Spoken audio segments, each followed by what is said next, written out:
connotation de différent ou sélectif chez un auteur qui précisément est consacré en permanence à la critique de l'identité, à la critique de la suprématie du sujet, etc. Donc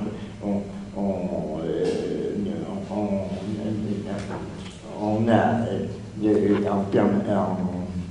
en permanence l'impression d'un ensemble de contradictions que le commentateur se doit de lever ou de montrer comment fonctionne en réalité le texte. Mais il faut mettre quand même l'accent là-dessus, sinon il y a des passages qui resteraient difficilement compréhensibles, comme on le voit d'ailleurs dans la lecture de cette inactuelle, de cette deuxième inactuelle, où le texte se développe difficilement, précisément parce qu'il est constamment porté, tendu d'un côté et de l'autre. Entre l'historicité, la distinction entre l'historicité, l'histoire, le devenir, l'événement, la critique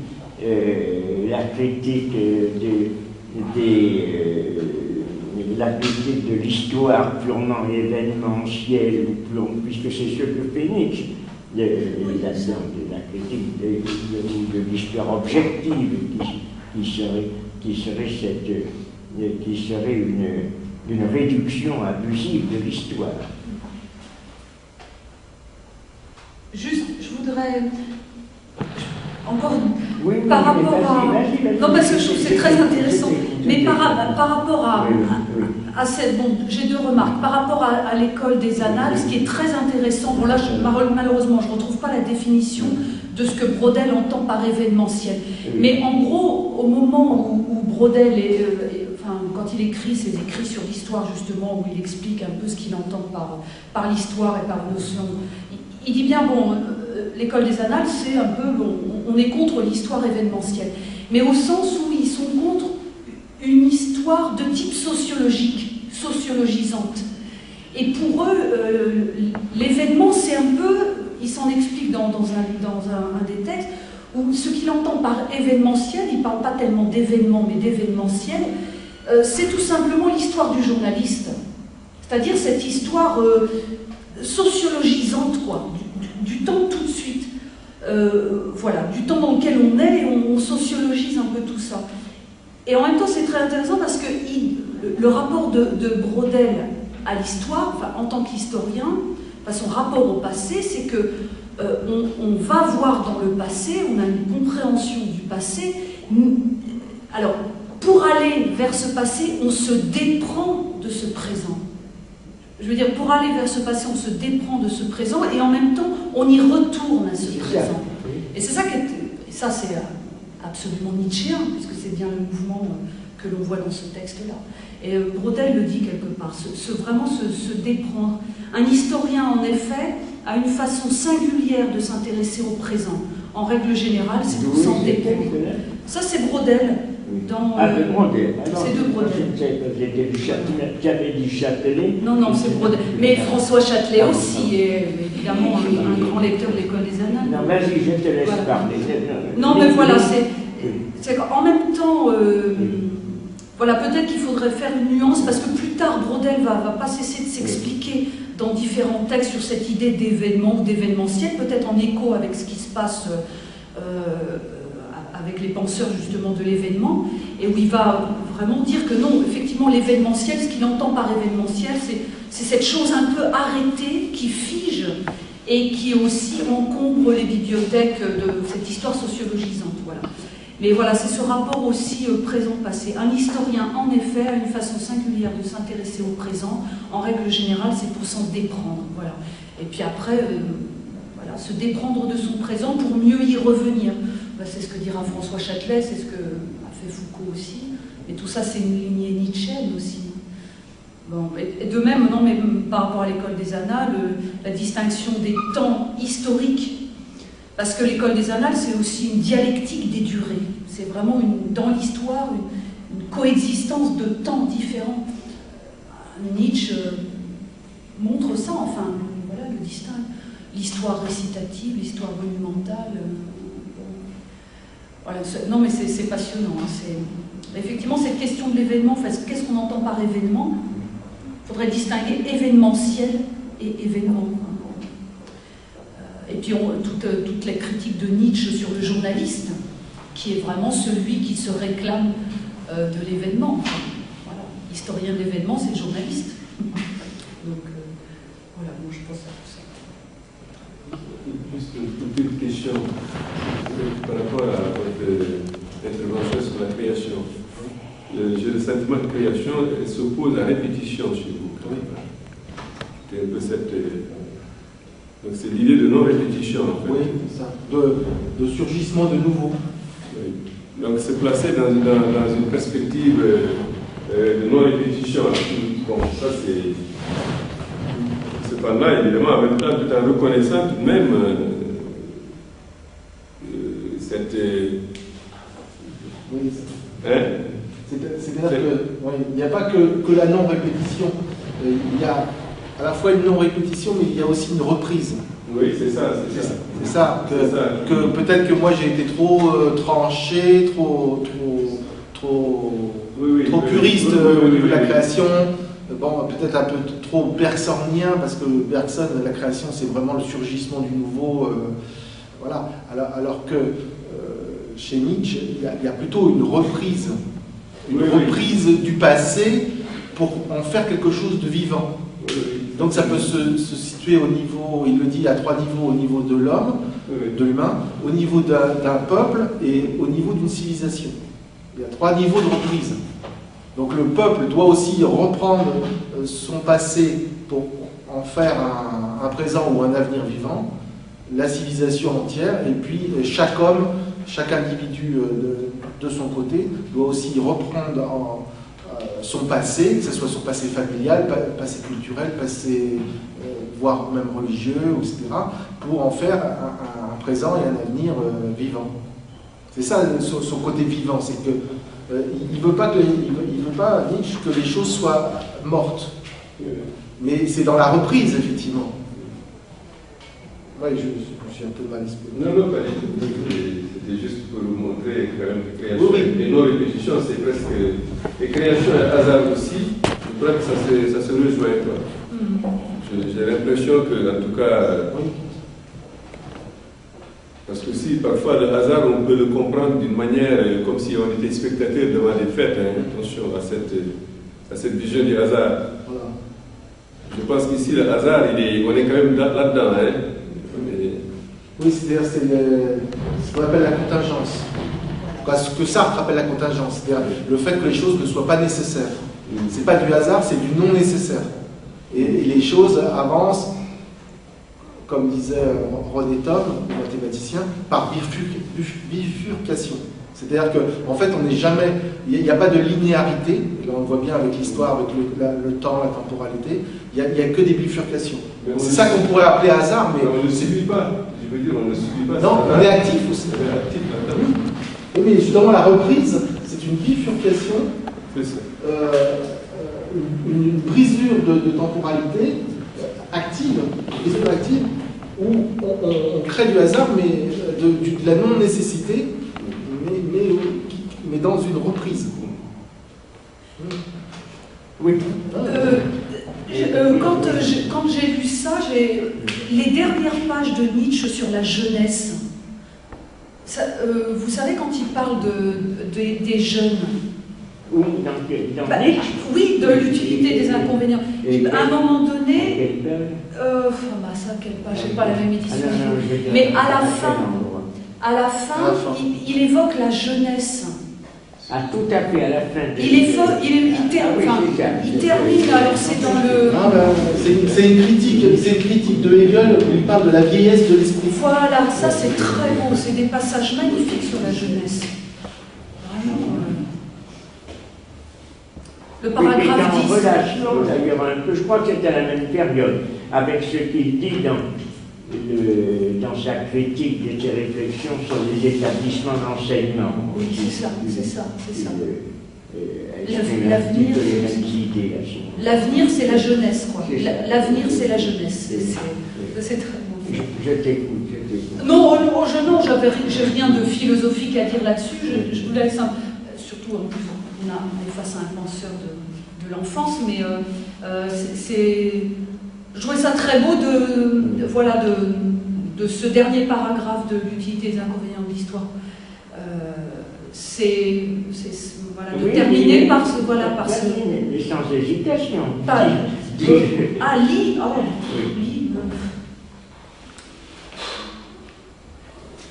Parce que ça a à voir avec la finalité de l'éducation, en fait. Cette question de l'histoire, c'est par rapport à l'éducation. Qu'est-ce qu'on veut comme éducation?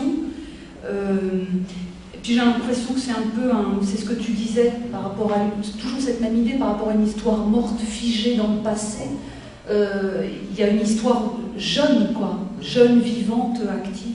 Mais lire, je sais pas, qu'est-ce que je peux dire?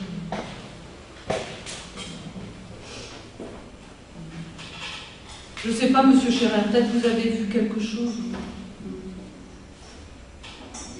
Voilà, je peux lire ça? Je viens? Oui, c'est ça. Oui, vous me demandez. C'est la critique de la culture. Voilà, c'est ça. Non, c'est ça. Voilà. Oui, c'est intéressant parce que ça a une validité un petit peu générale. Oui. Vas-y.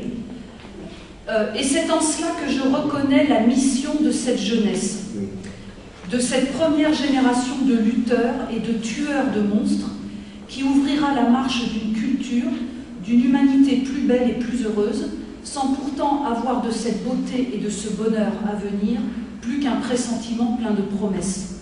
Cette jeunesse souffrira à la fois du mal et du remède. Elle croit cependant être en droit de se targuer d'une santé plus vigoureuse et d'une nature plus naturelle que les générations précédentes, celle des hommes et des vieillards cultivés du temps présent. Mais sa mission, c'est d'ébranler les idées que ce temps se fait sur la culture et la santé, et de susciter la dérision et la haine contre de tels monstres hybrides de la pensée. La marque sûre de sa forte santé est justement que cette jeunesse ne peut utiliser pour exprimer son essence profonde aucune notion, aucun mot d'ordre parmi ceux qui ont généralement cours aujourd'hui. Elle n'a à ses meilleures heures que sa conviction d'être animée d'une puissance active, puissance de lutte, de dissolution, de désagrégation et d'un sentiment toujours plus intense de la vie. On pourra contester que cette jeunesse est déjà une culture, mais pour quelle jeunesse serait-ce une objection? On pourra aussi la taxer de grossièreté et de démesure, mais c'est qu'elle n'est pas encore assez vieille ni assez sage pour savoir se modérer. Avant tout, elle n'a pas besoin de faire croire qu'elle possède et qu'elle défend une culture achevée. Elle jouit de toutes les consolations et de tous les privilèges de la jeunesse, notamment le privilège d'une honnêteté courageuse et sans calcul et l'exaltante consolation de l'espérance. C'est magnifique. Voilà, donc je dis pas. Hein. Oui. Très beau passage. Page 167 de l'édition. Mais c'est-à-dire qu'à l'heure actuelle, c'est révolutionnaire. On dirait mai 68. Un peu, parce que et d'autre part, c'était que les choses ont été repris ensuite. Et je pense d'ailleurs, toi qui étudies François Saclay, qu'il avait consacré au début, j'ai l'impression qu'au début de son enseignement à Vincennes, il avait, quoique n'étant pas particulièrement porté sur la lecture de Nietzsche comme l'était Deleuze, j'ai l'impression qu'il avait consacré à l'étude de ces, et en particulier de celle-ci, de ces considérations inactuelles des UV. Avec Christian Descamps, justement, il faudrait demander à Christian Descamps qui il était, s'il n'avait pas analysé. J'en ai le vague souvenir, quoique n'ayant pas assisté, mais d'après ce que j'avais vu comme titre qui était utilisé. Donc c'était à cette époque d'ailleurs que les écrits de Nietzsche sur les établissements d'enseignement et sa critique de l'enseignement, ce formaliste à la fois scientiste, formaliste, à intention essentiellement pragmatique, c'est-à-dire orienté vers l'utilisation directe dans la société avait été republié, parce que c'était beaucoup de textes de cet ordre qui n'existaient pas en publication commode, mais qui avaient été republiés. Il faut entendre, d'ailleurs, ce qui permet également de lever aussi des ambiguïtés, voire des contresens sur la notion de vie, parce qu'on peut dire la culture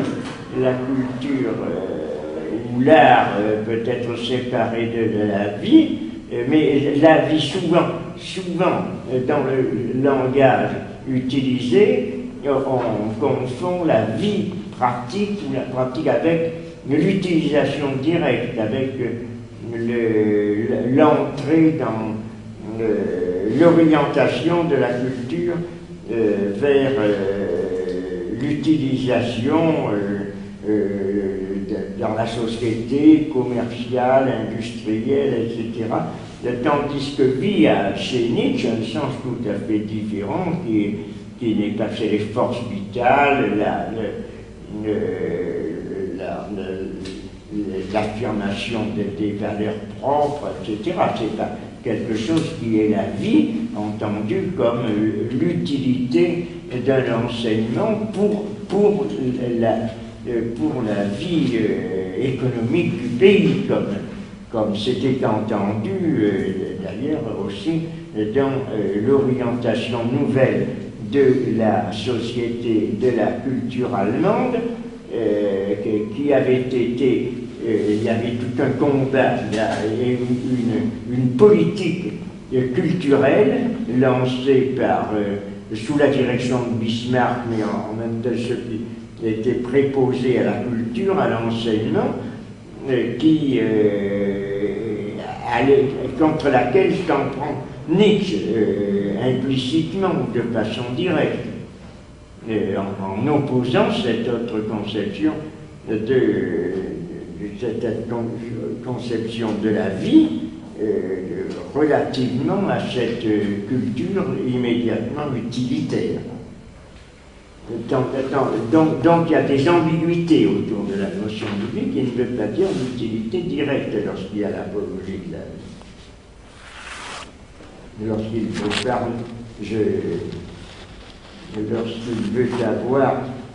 lorsqu'il oppose la vie à la connaissance. Je désigne, c'est toujours dans le même passage d'ailleurs, je désigne du nom de non-historisme,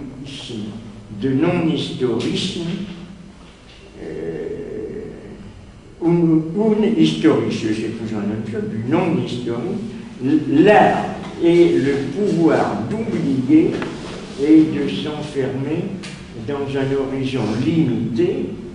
J'appelle super historique, là il utilise bien le mot de super historique, et là-haut elle utilisait le terme de supra-historique. Et qu'est-ce qu'il y a dans ta traduction là? Parce que c'est toujours über-historisch.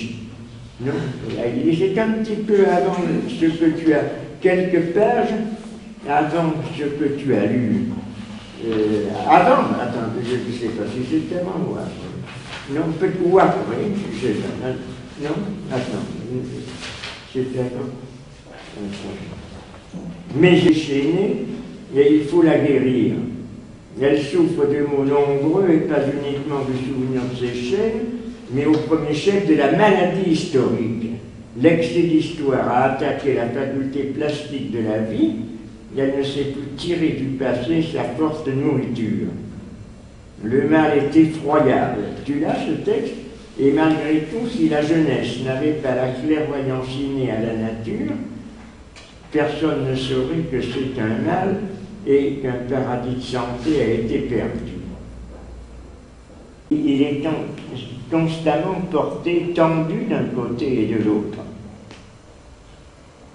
Entre l'historicité, la distinction entre l'historicité, l'histoire, le devenir, l'événement, la critique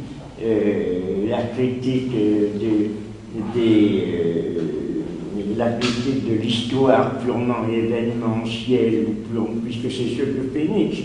Ce que Braudel entend par événementiel.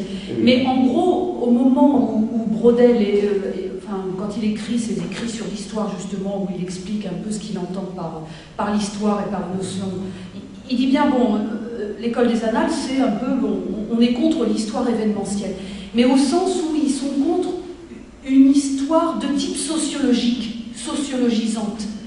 Et pour eux, l'événement, c'est un peu, il s'en explique dans un... Le commentateur se doit de lever ou de montrer comment fonctionne en réalité le texte. Mais il faut mettre quand même l'accent là-dessus, sinon il y a des passages qui resteraient difficilement compréhensibles, comme on le voit d'ailleurs dans la lecture de cette inactuelle, de cette deuxième inactuelle, où le texte se développe difficilement, précisément parce que de l'histoire objective qui serait une réduction abusive de l'histoire. Juste, je voudrais encore par rapport à... Non, parce que je trouve que c'est très intéressant, mais par rapport à cette... Bon, j'ai deux remarques. Par rapport à l'école des annales, ce qui est très intéressant, bon là, malheureusement, je ne retrouve pas la définition de... Du différent ou sélectif chez un auteur qui précisément est consacré en permanence à la critique de l'identité, à la critique de la suprématie du sujet, etc. Donc on a en permanence l'impression d'un ensemble de contradictions que le